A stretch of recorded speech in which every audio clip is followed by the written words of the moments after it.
नमस्कार, मैं हूं दीपाली राणा और आप देख रहे हैं बंधन म्यूचुअल फंड प्रेजेंट फायदेमंद फंड। सबसे पहले तो हमारे सभी व्यूअर्स को इंडिपेंडेंस डे की ढेर सारी शुभकामनाएं। और आज के इस एपिसोड में हमारे साथ मौजूद हैं मिस्टर वीरेश कसेरा, जो कि फंड मैनेजर हैं मिरेय एसेट इन्वेस्टमेंट मैनेजर से। और आज हम बातचीत करेंगे मिरेय एसेट के इक्विटी सेविंग्स फंड की। ब्रिजेश जी नमस्कार, स्वागत है आपका। और इस फंड के बारे में तो तमाम डिटेल्स आपसे समझेंगे ही हर पर्सपेक्टिव से, लेकिन क्योंकि आप मार्केट की अंडरस्टैंडिंग बखूबी रखते हैं, तो सबसे पहले तो मार्केट्स पर आपके कमेंट। जो करंट मार्केट सिनेरियो है, जहां पर किस डायरेक्शन में मार्केट जा रहा है, किन पॉकेट्स में पैसा लगाना चाहिए, इसको लेकर थोड़ा सा कंफ्यूजन है, स्पेशली ग्लोबल मार्केट्स में कब कहाँ कैसी डेवलपमेंट्स हो जाए उस हिसाब से।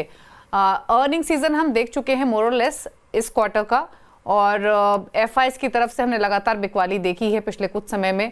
थोड़ा सा वो इंटेंसिटी हल्की जरूर हुई है, लेकिन ये जो कंफ्यूजन है, जो रेंज बाउंड मोमेंटम है, ये कंटिन्यू होता हुआ आप यहाँ से देख रहे हैं या कुछ क्लैरिटी इमर्ज होगी? नमस्कार। थैंक यू मेरे को इस शो पे बुलाने के लिए। मार्केट की अगर बात करें तो मार्केट में जो निवेशक है वो तीन चीज़ों पे क्लैरिटी है ना देख रहे हैं।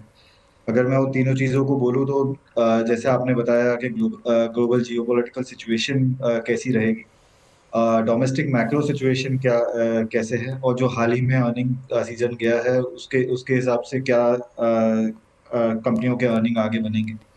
तो अगर तीनों को एक एक करके बात करें तो पहले अगर मैं जियोपॉलिटिकल सिचुएशन के बारे में बात करूं जो हाल ही में न्यूज़ में रहा है, तो बेसिकली अगर आप देखिएगा तो यूएस ने जो इंडिया पे जो टैरिफ लगाया है और जो प्यूरिटिव टैरिफ लगाया है 25% का, तो टोटल आपका 50% का जो टैरिफ लगाया गया है, तो ऑब्वियसली वो जो स्ट्रीट में जो एक्सपेक्टेशन था उससे बहुत कहीं ज़्यादा है। अगर आप एशियन कंट्रीज से कंपेयर करें तो उससे भी करीबन दुगना है।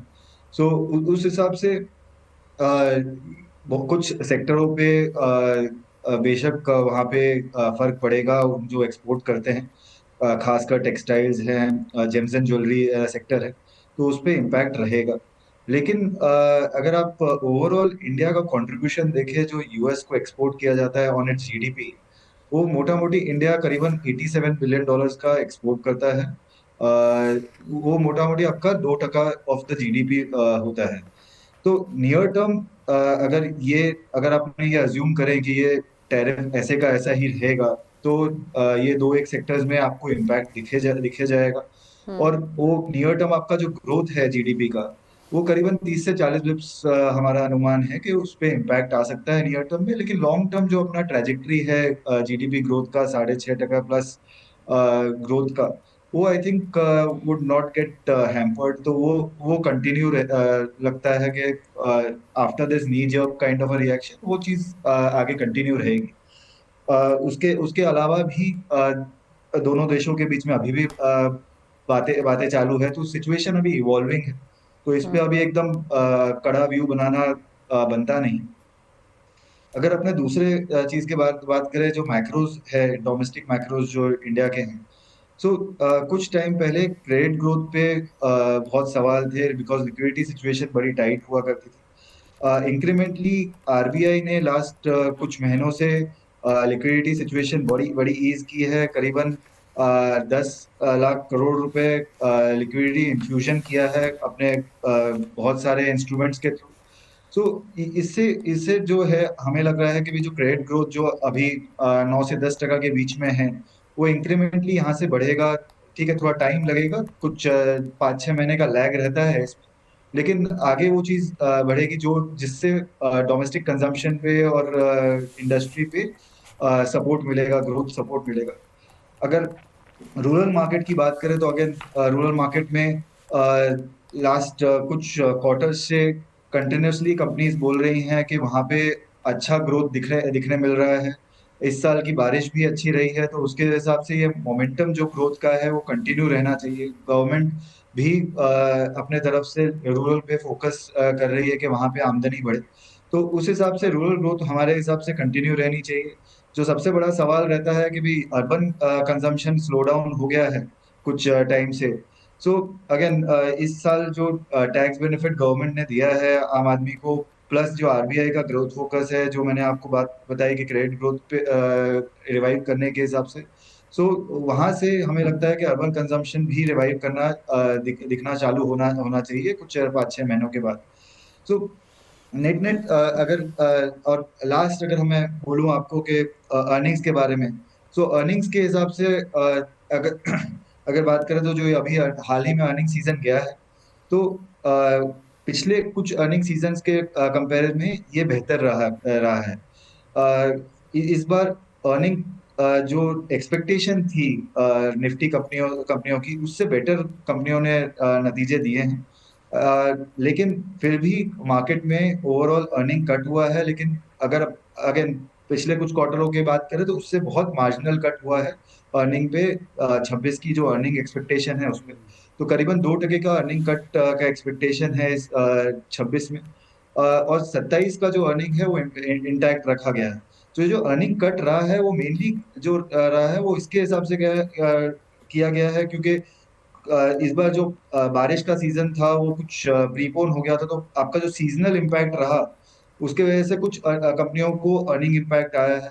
बैंकों में निम्स का या मार्जिन का कंप्रेशन देखा गया है, तो उस हिसाब से वो 1-2 क्वार्टर और चलेगा, तो उसके वजह से थोड़ा अर्निंग में सेटबैक हुआ है। नहीं तो over over the longer period the earning seems to be stable.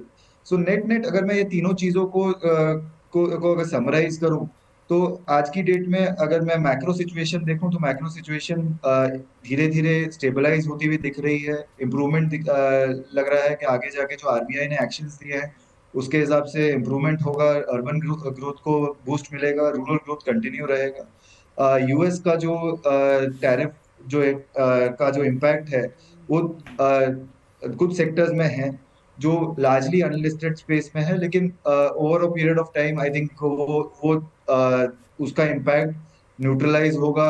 Over a period of time वो जो इंडिया का जो ग्रोथ ट्रैजेक्टरी है साढ़े जी। छह टका प्लस के ऊपर, वो कंटिन्यू रहेगा। अर्निंग हम्म। सुधर रहे हैं या वहाँ अर्निंग कट जो हो रहे थे वो कम हो रहे हैं।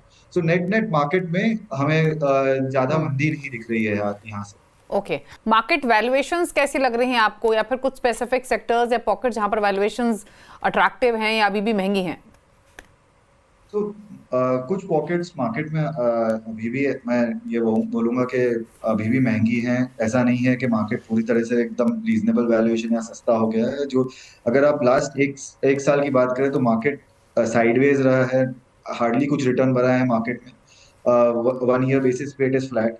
सो there is a time correction जो जो हम बोलते हैं वो हुआ है मार्केट में। तो उस हिसाब से मार्केट वैल्यूएशंस भी जो है वो करेक्ट हुआ है। तो आज की डेट में FY 27 के अर्निंग्स के ऊपर मोटा मोटी 19 टाइम पे मार्केट ट्रेड कर रहा है एट अ निफ्टी लेवल। तो ये हिस्टोरिकल एवरेजेस के बहुत पास है। लेकिन जैसे मैंने कहा कि कुछ कुछ पॉकेट्स अभी भी महंगे हैं, तो मार्केट में सिलेक्टिव रहने की जरूरत है। कुछ सेक्टर्स में और सेक्टर्स में भी स्टॉक स्पेसिफिक सिलेक्शन बहुत इंपॉर्टेंट है। लॉन्गर टर्म उनका ग्रोथ ट्रेजेक्टरी देखना बहुत जरूरी है। सो नेट नेट मेरे को ऐसा लगता है कि मार्केट में अभी बने रहे। मार्केट में अच्छा टाइम करेक्शन रहा है, मार्केट का वैल्यूएशन आज की डेट में रीजनेबल है। मार्केट में स्टैगर्ड वे पे इन्वेस्टमेंट करें rather देन लमसम करें। ये मार्केट लमसम का नहीं है, ये मार्केट स्टैगर्ड वे पे आपको और मौके देगा जिसमें और आपको अपॉर्चुनिटी, आपको पैसा कैश रखना जरूरी रहता है मार्केट। Okay, fair enough. चलिए अब बात करते हैं मेरे एसेट के इक्विटी सेविंग्स फंड की। तो सबसे पहले तो इस फंड की डिटेल्स ही आपसे समझना चाहेंगे कि किस तरीके का एलोकेशन आपका इस फंड के थ्रू होता है। जब एलोकेशन की बात की जाती है तो बेसिकली ये समझना है कि व्हेन यू कॉल इक्विटी तो एग्जैक्टली कहाँ कहाँ पे इन्वेस्ट कर रहे हैं। डेट में है, आर्बिट्राज है, लार्ज कैप्स हैं, मिड कैप्स हैं, किस तरीके का कॉम्पोजिशन इस फंड का है? तो ये इक्विटी सेविंग फंड जो है वो बहुत यूनिक फंड है, बड़ा नीश कैटेगरी है। सो ये हाइब्रिड कैटेगरी में आता है। इसमें जैसे आपने बताया कि ये तीनों सेगमेंट में आपके आपके इन्वेस्टमेंट्स रहते हैं। इसमें इक्विटी में भी रहता है, डेट में भी रहता है और आर्बिट्राज में भी रहता है। ओवरऑल आर्बिट्राज और इक्विटी का पोर्शन मिला के 65% प्लस रहता है, तो उसकी वजह से आपको इक्विटी टैक्सेशन का बेनिफिट मिलता है। ये इक्विटी का जो पोर्शन है आपका कोई भी एक डाइवर्सिफाइड स्कीम जैसे मैनेज होती है वैसे ही मैनेज किया जाता है। तो उसमें कोई रिस्ट्रिक्शन ऐसे नहीं रहते कि भी आपको इसी सेक्टर में करना है या ये सेक्टर में करना है। लेकिन क्योंकि ये इसका मिक्स जो है लोअर है इक्विटी पे, सो हमारा मानना ये है कि ये कंजर्वेटिव इन्वेस्टर्स के लिए ज्यादा रहता है। तो आइडियली लार्ज कैप फोकस ज्यादा रहना चाहिए, क्योंकि वहां पे आपको वॉलेटिलिटी कम रहती है मार्केट फ्लक्चुएशन के हिसाब से। So over over a period of time equity का जो वेट रहता है इसमें इन फंडों में, वो मोटा मोटी 35% से 45% के बीच में रहता है। मैक्स में 45% प्योर इक्विटी वेट रहता है। तो उसमें आपका इक्विटी एक्सपोजर भी अच्छा हो जाता है एक कंजर्वेटिव इन्वेस्टर के लिए, जो जिसको इक्विटी में भी रहना है, ज्यादा रिस्क भी नहीं रहना, ज्यादा वॉलेटिलिटी नहीं चाहिए, उसके लिए बहुत बहुत बेहतरीन फंड है। करीबन इसमें आपको FD plus plus kind of return, मतलब करीबन 1 से 2% plus return with equity taxation benefit आपको लॉन्गर टर्म में मिल सकता है। ओके अच्छा ब्रजेश जी, अगर हम अब पॉकेट्स पर आएँ या इस फंड की डेडिकेटेड एक्सपोजर की बात करें, तो सबसे ज़्यादा एक्सपोजर आपका किन सेक्टर्स में है, और कुछ ऐसे सेक्टर्स भी हैं क्या जहां पर अंडरवेट हैं इस फंड के थ्रू? जी। सो जो सबसे ज्यादा एक्सपोजर है या ओवरवेट सेक्टर्स जो है हमारे इन फंड में, वो बेसिकली हम लोग बैंक्स पे, फाइनेंशियल्स पे बहुत पॉजिटिव है, उसमें प्राइवेट बैंक्स पे खासकर। अर्बन कंजम्पशन का हमें, जैसे मैंने आपको बताया कि वी आर एक्सपेक्टिंग कि भी उसमें रिवाइवल आएगा कुछ टाइम में। So urban consumption is one one play that we are playing. उसके अलावा health care is another segment that we are positive on. और मेटल्स, तो ये कुछ सेक्टर्स है जहाँ पे हम पॉजिटिव हैं, वहाँ पे हम लोग का ओवरऑल ओवरवेट पोजिशनिंग है फंड में। जो कुछ सेक्टर्स है जहाँ पे हमारा अंडरवेट पोजिशनिंग है, तो उनमें आईटी आ जाता है आपका, क्योंकि ओवरऑल ग्लोबल अनसर्टेनिटी के हिसाब से वहाँ पे बहुत एक्सपोजर रह जाता है। सेकंड आपका स्टेपल्स हो जाते हैं, जहाँ पे कुछ टाइम से volume growth has been subdued.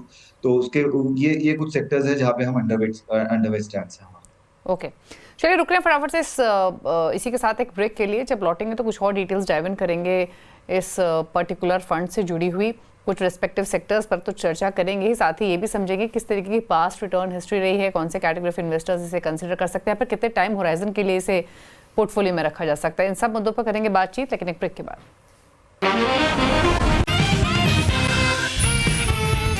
Break के बाद आपका स्वागत है। आप देख रहे हैं बंधन म्यूचुअल प्रेजेंट फायदेमंद फंड्स, और आज हम बात कर रहे हैं मिरई एसेट के इक्विटी सेविंग्स फंड की। और इस पर बातचीत करने के लिए ब्रजेश कसेरा हमारे साथ मौजूद हैं, जो कि फंड मैनेजर हैं मिरई एसेट इन्वेस्टमेंट मैनेजर से।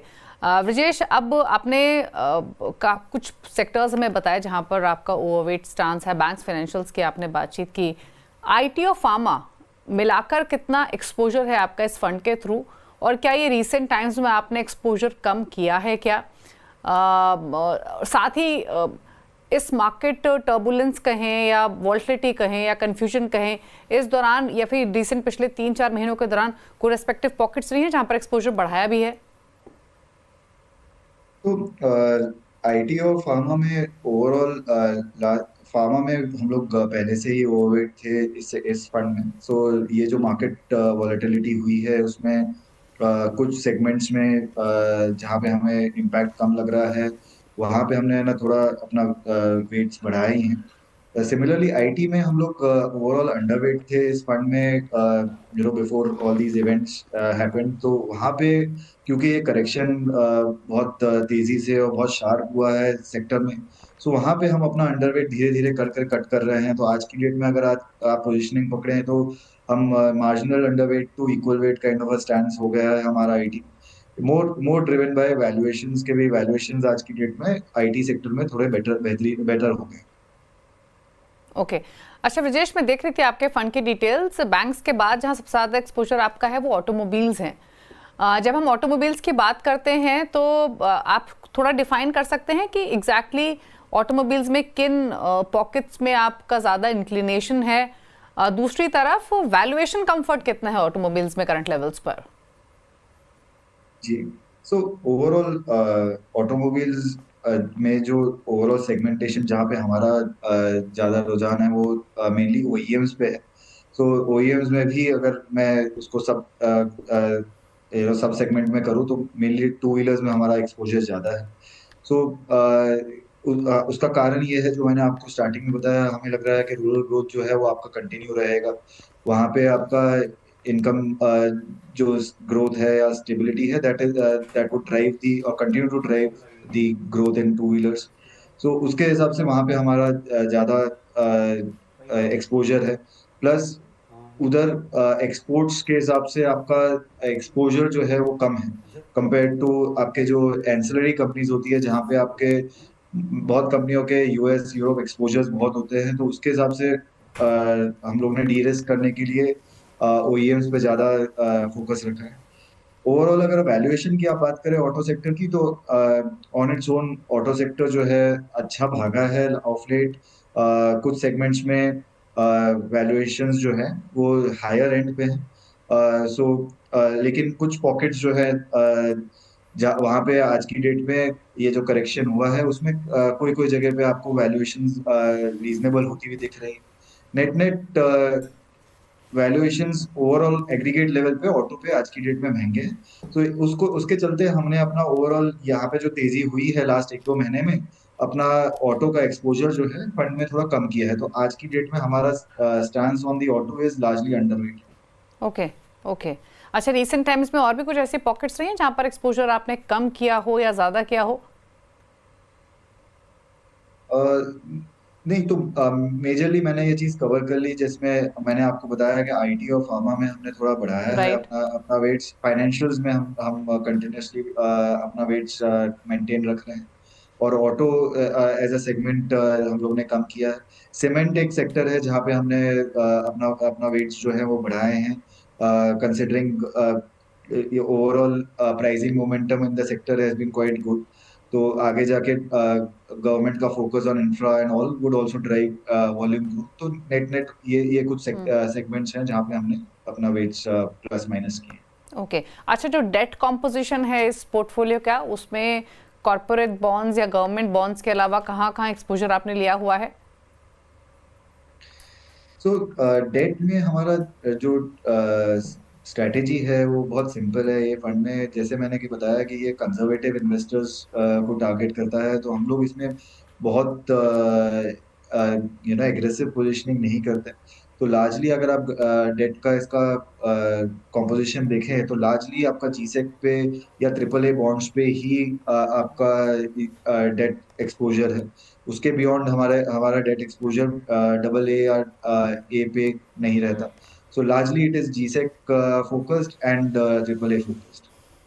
ओके। और इसके अलावा अगर ओवरऑल इस फंड के कॉम्पोजिशन को देखने के बाद ब्रजेश जी, आप क्या फुल्ली इन्वेस्टेड हैं या कुछ पोर्शन या कुछ परसेंटेज पोर्शन अभी कैश पर भी हैं?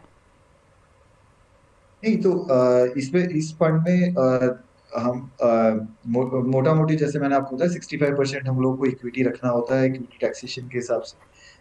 ऑन दी प्योर इक्विटी आज की डेट में जो मैक्सिमम हम प्योर इक्विटी में जा सकते हैं वो 45% तक जा सकते हैं। हम अभी करेंटली एट अराउंड 41-42% के रेंज में हैं। सो और हिस्टोरिकली हम लोग 44% तक 43-44% तक भी गए।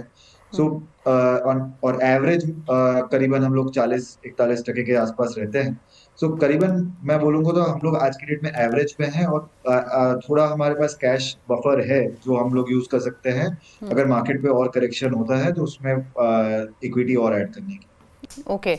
और आपके हिसाब से अगर कोई एक्सपोजर लेता है इस फंड में, तो एटलीस्ट कितने समय का होराइजन लेकर चले? क्योंकि कंजर्वेटिव रिस्क एपेटाइट की आपने बात की, उस पर्सपेक्टिव से एटलीस्ट कितना समय इसको देना वाजिब होगा?